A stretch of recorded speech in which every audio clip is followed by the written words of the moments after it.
Hey computer, turn on the studio. This looks new.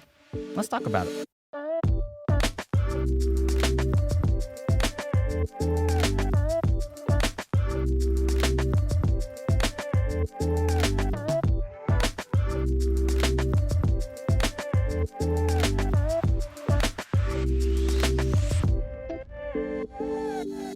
Yo, what's up you guys, Vintran here, and after 2 days of non-stop building, I have finished the new studio space. So after posting this on Facebook and Instagram, I got a lot of comments asking how I built the slat wall right behind me. So in this video, I'm going to talk about how I constructed the slat wall, materials, cost, and technical specs, and how to build something like this in your own space. Then we'll go over how I lit and set designed it.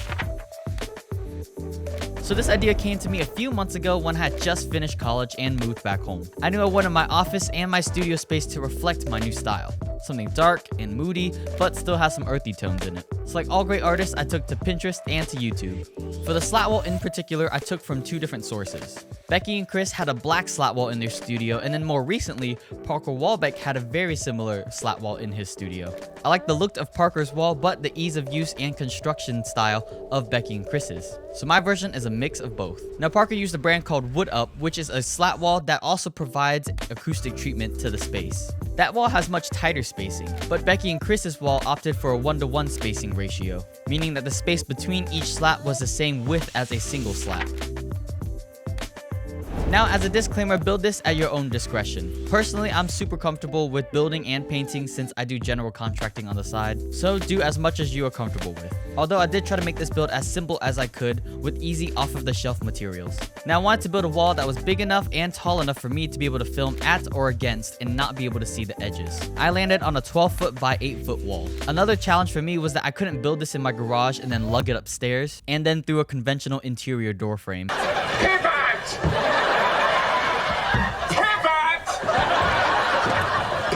So the design had to be modular. The construction of the wall is made of simple 2x4s, two 12-foot 2x4s acting as the top and base plates, and then 8-foot 2x4s as the studs with the 4-foot on center spacing. More on that later.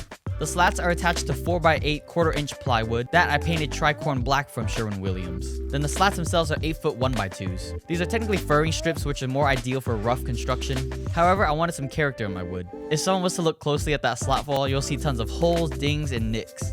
An alternative to this in a more polished look would be buying some 3/4-inch cabinet grade plywood, ripping that down on the table saw to 1.5-inch strips, and then staining those. In terms of fastening everything together, I used construction adhesive and 1/2-inch brad nails shot from the back to attach the slats to the plywood. Then to attach the finished panels to the framing, I'm going to use 1-inch screws that I have spray painted black. Then lastly, to attach the freestanding frame to my physical house, I'm using 2.5-inch decking screws. I highly recommend painting the plywood your desired color and then staining your slats separately if you're wanting that kind of wood and dark look that I have behind me. If you want the slats to be the same color as your wall, recommend just assembling the slats and the wood and then painting it all at once. In terms of spacing for all the slats, I'll spare you the very long math, but it'll be in the description if you're curious. Essentially, if you want to get the look of the slat wall that I have behind me, you're going to want to do a 1:1 spacing as well. So the slats themselves are 1.5-inch, so the spacing between each slat is going to be 1.5-inch. To assemble each panel, you're going to make 2 full sheets that begin and end with a slat, and then 1 sheet where you're going to begin and end with no slat and a spacing there. Simply add some construction adhesive to the back of every slat and then brad nail them from the back of the plywood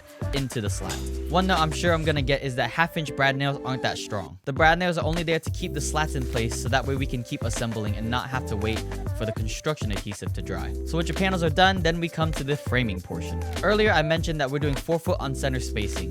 What does that mean? So on center spacing is a framing term referring that any stud's center should land in 4-foot increments from the end of the overall wall. This allows the stud to always land at a joint of 2 panels with 3/4 inches for each panel to attach to.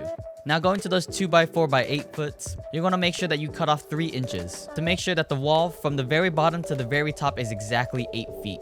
Then simply screw in the studs to those increments that we had marked. Then to secure the wall in place, I located the closest stud and drove in 2.5-inch screws from the fake wall to my real wall.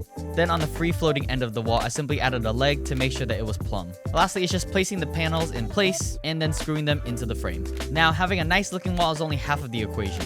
Now we have to light it to make it look good on camera. Now for lighting the slat wall, I chose to uplight it using my Nanlite Power Tube 30Cs. By uplighting it, we're accentuating the height of the wall and making the slats more prominent.